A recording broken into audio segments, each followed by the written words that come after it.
ये है talks news network और आप देख रहे हैं पॉलिटॉक्स, राजनीति का कच्चा चिट्ठा। भारत की आजादी के 1 साल से भी ज्यादा समय तक निजाम के अधीन पूर्वी हैदराबाद राज्य का आज 17 सितंबर 1948 के दिन ही भारतीय संघ में विलय हुआ था, लेकिन इसे लेकर देश में सियासत अपने चरम पर है। तेलंगाना सरकार और केंद्र सरकार दोनों अपने अपने तरीके से इस दिवस को मनाने में जुटी है। तेलंगाना सरकार ने इस दिन को तेलंगाना राष्ट्रीय एकता दिवस का नाम दिया है। इसे मनाने के लिए तेलंगाना सरकार ने 3 दिवसीय उत्सव की घोषणा की है, तो वहीं केंद्र सरकार ने इसे हैदराबाद मुक्ति दिवस का नाम दिया है और इसके 75 साल पूरे होने पर साल भर कार्यक्रम आयोजित करने की योजना बनाई गई है। इसी कड़ी में आज केंद्रीय गृह मंत्री अमित शाह ने हैदराबाद पहुंच परेड ग्राउंड समारोह की शुरुआत की। इस दौरान आयोजित एक सभा को संबोधित करते हुए अमित शाह ने कहा कि हैदराबाद पर आज भी निजामों का राज है। यहाँ की जनता को अब सिर्फ 13 महीने के लिए इसे झेलना होगा। आपको बता दें, हैदराबाद मुक्ति दिवस के मौके पर आयोजित कार्यक्रम का शुभारंभ केंद्रीय गृह मंत्री अमित शाह ने शहीदों को श्रद्धांजलि अर्पित करते हुए किया। हैदराबाद के भारतीय संघ में शामिल होने के बाद देश के पहले गृह मंत्री सरदार वल्लभ भाई पटेल ने परेड ग्राउंड में तिरंगा फहराया था। अमित शाह ने कहा कि हैदराबाद की मुक्ति का श्रेय सरदार वल्लभ भाई पटेल को है। यदि सरदार पटेल नहीं होते तो हैदराबाद को मुक्त कराने में कई और साल लग जाते। पटेल जानते थे कि जब तक निजाम के रजाकारों को हरा नहीं दिया जाता, तब तक अखंड भारत का सपना साकार नहीं होगा।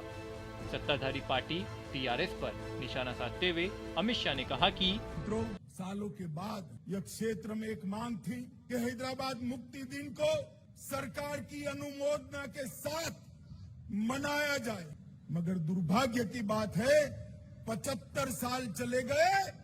जिन्होंने यहाँ पर शासन किया उन्होंने वोट बैंक की राजनीति के कारण हैदराबाद मुक्ति दिन मनाने का साहस नहीं किया।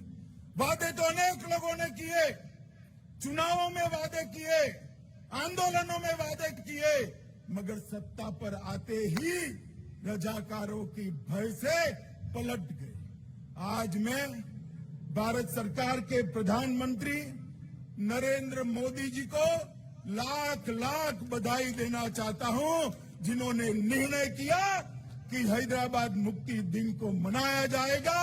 और मुझे आश्चर्य भी नहीं है, आनंद है इस बात का कि जैसे ही मोदी जी ने घोषणा की, अब सब लोग हैदराबाद मुक्ति दिन मनाते तो है, मगर नाम हैदराबाद मुक्ति दिन नहीं लेते हैं। अभी भी जहन में डर है। मैं कहना चाहता हूं उन लोगों को, अपने दिल से वो डर उखाड़ कर फेंक दो।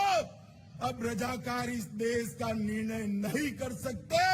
इस देश को आजादी मिले 75 साल हो गए। मित्रों, आज मैं फिर से एक बार मोदी जी को बहुत बहुत बधाई देना चाहता हूं, क्योंकि कर्नाटक, महाराष्ट्र और मेरे प्रिय तेलंगाना के सभी जनता की मन की भावना को समझते हुए इन्होंने ये हैदराबाद मुक्ति दिन मनाने का निर्णय किया। अमित शाह ने आगे कहा कि आज हैदराबाद मुक्ति दिन मनाने का उद्देश्य बड़ा स्पष्ट है। इस मुक्ति आंदोलन की कहानी को नई पीढ़ी तक पहुंचाना है।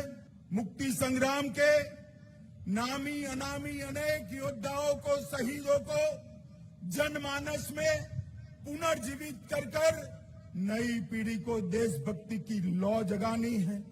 इस संघर्ष गाथा के बारे में मैं चाहूंगा कि पूरे पुराने हैदराबाद स्टेट के आज के तीनों राज्यों के हिस्सों में यूनिवर्सिटी में इस पर रिसर्च हो और अत्याचारों के खिलाफ जो संघर्ष हुआ उसका डॉक्यूमेंटेशन किया जाए और वो डॉक्यूमेंटेशन को न केवल पुराने हैदराबाद स्टेट, देश भर के कोने कोने में पहुंचाकर ये वीरों की वीर गाथा को श्रद्धांजलि दी जाए।